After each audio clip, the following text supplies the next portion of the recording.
আহলে হাদিস জামাতের আমির ডক্টর মুসলিউদ্দিন স্যারের প্রতিষ্ঠিত রাজনৈতিক দল ইনসাফ পার্টি করা যাবে কিনা? সারাদিন সারা রাত ইউসুফ জুলেখার গল্প বললাম, সকালবেলা উঠে বলল ইউসুফ ছেলে নাকি মেয়ে। তার মানে সারাক্ষণ বক্তব্য দিয়ে যাচ্ছি, কলিজা উদ্ধার করে কথা বলে যাচ্ছি, গণতন্ত্র কুফরি, গণতন্ত্রে যদি আমার বাপও যায় তাহলে সেও কুফরির মধ্যে লিপ্ত হলো, সেও ইমান হারা হয়ে গেল। তার মানে ইসলাম এমন কোন ঠুনকো ধর্ম নয় যে অন্য কারোর কাঁধে ভর করে ইসলাম কায়েম করতে হবে, বরং ইসলাম একটা একাই স্বয়ং সম্পূর্ণ ধর্ম, মতাদর্শ, যে নিজেই তার মতাদর্শেই যথেষ্ট প্রতিষ্ঠিত হওয়ার জন্য কারণ গণতন্ত্র, সমাজতন্ত্র অন্য কোন দল পার্টির ওপর কাঁধে ভর করে পরগাছা হয়ে ইসলাম কায়েম করতে ইসলাম শেখায় নাই। তা আমার বাপও যদি করে সেটা প্রত্যাখ্যাত পরিত্যাজ্য হবে। গণতন্ত্র যেই করবে সেই প্রত্যাখ্য, সে বাতিল, সে কুফরির সাথে মিলিত হলো, তার সাথে ইসলামের কোনো সম্পর্ক নেই। আর সালাফিত্ব প্রশ্নই ওঠে না। সে যেই হোক, যত বড় ডক্টর হোক আর ডক্টরের বাপ হোক না কেন, গণতন্ত্রের সাথে যাদের সম্পর্ক, লা ইয়াত্তাখিযুল মুমিনুনাল কাফিরিনা আউলিয়া মিন দুনিল মুমিনিন, সূরা আলে ইমরানের 28 নম্বর আয়াত তাদের উপর প্রযোজ্য। মুমিনদের সাথে তাদের কোনো সম্পর্ক থাকবে না। কথা বুঝতে পেরেছেন তো? আমি যদি কাজী ইউসুফ জাহান কোনদিন শোনেন, ইউসুফ জাহান সালাফি অ্যাসোসিয়েশনকে গণতন্ত্রের সাথে নাম লিখে একটা ড্যাশ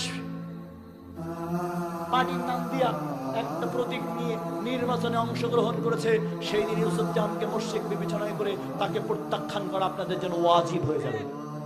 তাকে আমি ইউসুফ জাহানকে প্রত্যাখ্যান করা ওয়াজিব হয়ে যাবে, ফরজ হয়ে যাবে। কারণ ওয়ামাই ইয়াবতাগি গায়রাল ইসলামি দীনান ফালা ইকবাল মিনহু ওয়া হুয়া ফি আখিরাতি মিনাল খাসিরিন। ইসলাম ছাড়া যদি অন্য কোন তন্ত্র মন্ত্র মতাদর্শের কেউ অনুশীলন করে, পশ্চিম কালেও তাদের কাছ থেকে তা পরিগৃহীত হবে না এবং আখিরাতে তারা চূড়ান্তভাবে ধ্বংস হয়ে যাবে। সঙ্গত কারণে আমি সালাফি আহলে হাদিসদের পরিষ্কারভাবে জানাচ্ছি, কোন ধর্ম, কোন মতাদর্শের ওপর পরগাছা হয়ে ইসলাম কায়েম করার দরকার নাই, বরং আল্লাহর দিন, আমরা আল্লাহর দিনের ওপর অটল অবিচল থাকবো। আল্লাহ কখন বিজয় করবেন তার দিনকে, সেটা তার সিদ্ধান্ত। আমরা জোর করে আল্লাহর কাছ থেকে ইসলাম কিন্তু ইজারা নিয়ে আসেনি যে ছলে বলে কৌশলে যেমনি হোক ইসলাম কায়েম করতে হবে। ইসলাম ইজারা দেন না কেমন, আপনি যেমনে হোক ইসলাম কায়েম করবেন, মানে ইসলাম কায়েম করতে হবে ইসলামিক উপায়ে। 1 দাওয়াত, 2 জিহাদ।